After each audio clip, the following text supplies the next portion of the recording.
এরকম বন্ধুরা আলু ঝিঙে দিয়ে সবজি বানাচ্ছি সকালবেলায়, খুব ঝটপট করে বানিয়ে ফেলবো সবজি তরকারিটা। এরকম প্রথমেই পেঁয়াজ আর আলু একসাথে একটু ভেজে নিয়েছি, তারপর ফোড়ন দিয়ে দিয়েছি, আর তারপরে এই যে ঝিঙেগুলো ভালো করে ভেজে নিয়েছি, আর এর মধ্যে সামান্য পরিমাণে হলুদ দিয়েছিলাম। আর এখন মশলা দেবো।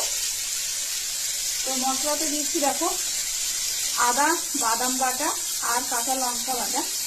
তো যে পরিমাণে এখন পোস্তর দাম হয়ে গেছে ওই জন্য আর পোস্ত খাওয়া আমাদের বন্ধ করে দিয়েছি।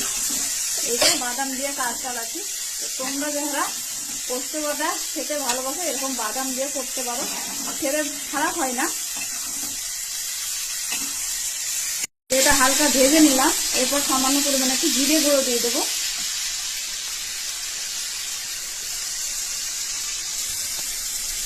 এই যে দেখো এই জিরেটা দিয়ে দিলাম।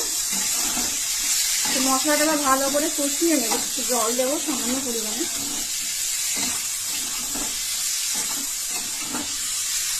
এই যে সামান্য পরিমাণে চিনি দিয়েছি, আর ঝিঙে এমনিতে নিচ্ছি, আদা দেওয়ার কারণে চিনি দিলাম।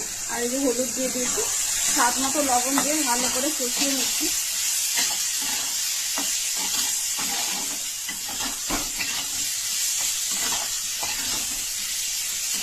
আজকে ঝিঙেগুলো খুব কচি আর কি, জালি টাইপের, খুব সুন্দর ঝিঙে এনেছিল বাজার থেকে। তো ঝিঙেটা যদি খুব সুন্দর হয় না তাহলে এই যে ঝিঙে তরকারিটা খেতে খুব সুন্দর হয়। তো তোমরা যারা এই ঝিঙের তরকারি খেতে পছন্দ করো এইভাবে ট্রাই করে দেখতে পারো, আশা করি তোমাদের ভীষণ ভালো লাগবে। এটা খুব সহজেই, আর বাড়িতে তো সবার বাদাম থাকেই, আর আদা জিরে তো সবার ঘরেই কম বেশি থাকবেই। এই কমন মশলাপাতি এগুলো লাগেই। তো এইগুলো দিয়ে একদম ঘরোয়াভাবে একদম বাঙালি স্টাইলে করে নিতে পারো, পোস্ত ছাড়াই পোস্তর তরকারি আর কি। তোমার ভালো করে কষিয়ে নেওয়া হয়ে গেছে সব কিছু, যেহেতু দেখো সিদ্ধ হয়ে গেছে কষাতে কষাতে। এই যে দেখো বাদাম আর এই দেখো সামান্য পরিমাণে জলটা দেবো, বেশি ঝোল করবো না, হালকা গামাখা টাইপের হবে। তো ভালো করে নেড়ে ছেড়ে নিলাম, একটু ঢাকা চাপা দিয়ে রেখে দিলে সবজিটা হয়ে যাবে বন্ধুরা।